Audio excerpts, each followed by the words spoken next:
एक साल पहले कांग्रेस नेता देवेंद्र चौरसिया हत्याकांड की आग एक बार फिर सुलगना शुरू हो गई। वजह यह है कि पीड़ित परिवार के कुछ सदस्यों पर हत्या के प्रयास का मामला दर्ज हुआ। मृतक देवेंद्र चौरसिया के पुत्र ने झूठा मामला दर्ज होने की बात कही। साथ ही इस पूरे मामले की निष्पक्ष जांच करने के लिए एक आवेदन एसपी को सौंपा है। यह है दमोह जिले के हटा निवासी कांग्रेस नेता देवेंद्र चौरसिया के पुत्र सोमेश चौरसिया, जिन्होंने आज मीडिया के सामने एक प्रेस कॉन्फ्रेंस कर पथरिया की तेज तर्रार दबंग विधायक रामबाई परिहार और उनके पति के खिलाफ मोर्चा खोल दिया।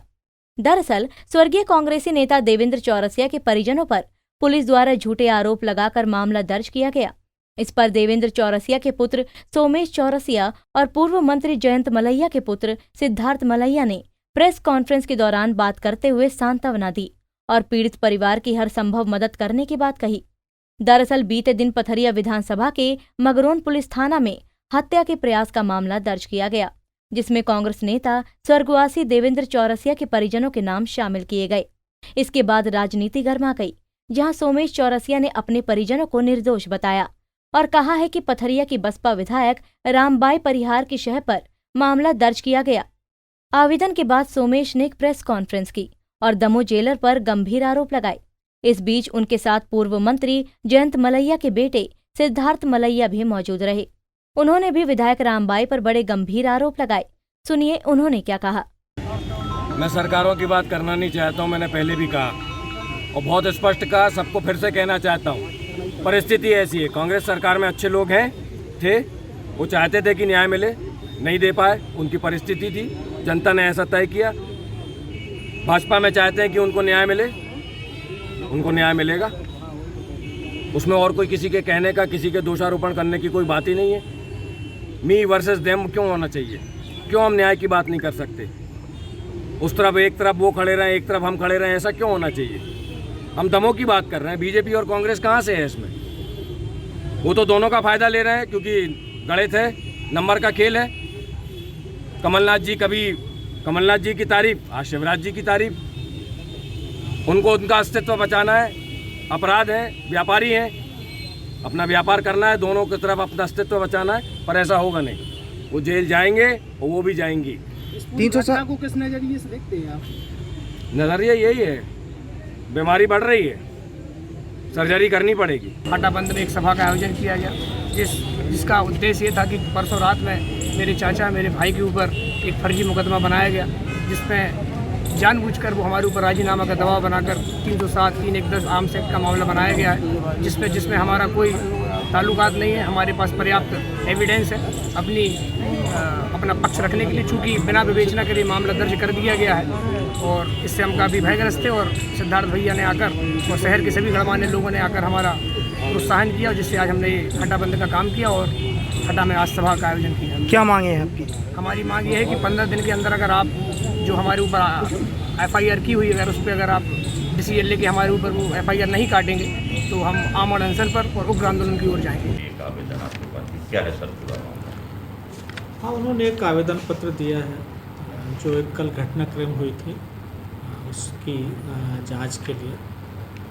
और उस घटना के थाना मगरौन में अपराध पंजीबद्ध कर उसकी विवेचना की जा रही है।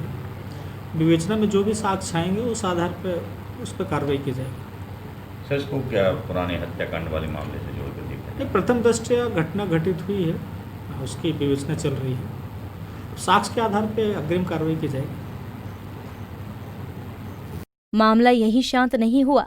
इसके बाद हटा में विधायक के खिलाफ लोग सड़कों पर उतरे और पथरिया विधायक का पुतला बीच चौराहे पर फूंका गया। इस दौरान पूर्व युवा नेता सिद्धार्थ मलैया ने हटा टीआई को खरी खोटी सुनाई। शरीर का एक अंग सड़ रहा है, काट के अलग फेंकना पड़ेगा। 307 का मुकदमा इन लोगों के ऊपर कायम हुआ है। हाँ। किस तरीके का मामला है? मामला जो कायम हुआ है वो इसलिए कि इनको जेल पहुंचाया जा सके। वहाँ उनका खुद का जेलर है रखा हुआ। किसने रखा है? रामबाई ने रखा है, तो उनको प्रताड़ित करेगा। चंदू के और उनके परिवार के लोग वहाँ पर हैं, वो इनको प्रताड़ित करेंगे, इनको ब्लैकमेल करेंगे कि तुम्हारा एक मर गया, बाकी 2 तो बचा लो, जिससे कि ये पीछे हटे। बहुत सीधी सी बात है, कोई मतलब इसमें रॉकेट साइंस नहीं है ये कि ये क्यों कर रहे हैं। ये 307 और 3-1-10 का मामला बनाने का काम नहीं है। ये 307, 3-1-10 का मामला बना के जेल पहुँचाने का मामला है, जहाँ पर वो अपने तरीके से उनको दबाव बनाया जा सके। इस मसले पर पथरिया विधायक ने भी अपनी सफाई देते हुए अपनी बात रखी। उन्होंने कहा कि मेरे परिवार पर झूठे आरोप लगाए जा रहे हैं। इस मध्य प्रदेश के अंदर कोई भी घटना घटेगी तो मेरे परिवार का नाम लिया जाएगा, या उनके साथ चौरसिया हैं या कोई और भी है, इनके साथ कोई घटना घटेगी तो सिर्फ मेरा परिवार सामने आएगा। ये घटना कोई और नहीं कर सकता। कोई और किसी के साथ जो हुई ये घटना वो क्या झूठी हो सकती है? कैसे हो सकती है? आप बताइए, क्या ऐसा कोई दुनिया में है कि कोई अपने परिवार के लिए, अपने बच्चे के लिए कोई मौत के मुंह में डालेगी? कोई है ऐसा? ऐसा हुआ है आज तक? और कोई बिल्कुल ना सोचे कि भाई इनने अत्याचार पहले जितने किए हैं सो इस बार ने देखे हैं, लेकिन अब वो याद रखें कि मेरे होती हुए ना उनकी मनमानी चलेगी और ना उनके बाप की मनमानी चलेगी, और ना मैं चलने दूंगी, ना किसी गरीब पे अत्याचार होने दूंगी और ना किसी अमीर पे अत्याचार होने दूंगी। दमोह में अगर कानून व्यवस्था की बात करें तो यहाँ जब से जिले में सत्ता परिवर्तन हुआ है तब से लेकर आज तक जिसकी लाठी उसकी भैंस जैसे हालात बन गए हैं। अब जब पानी सर से ऊपर हो गया तो जनता की नाराजगी सड़कों पर आना लाजमी है। पंजाब केसरी के लिए दमोह से इम्तियाज चिश्ती की रिपोर्ट।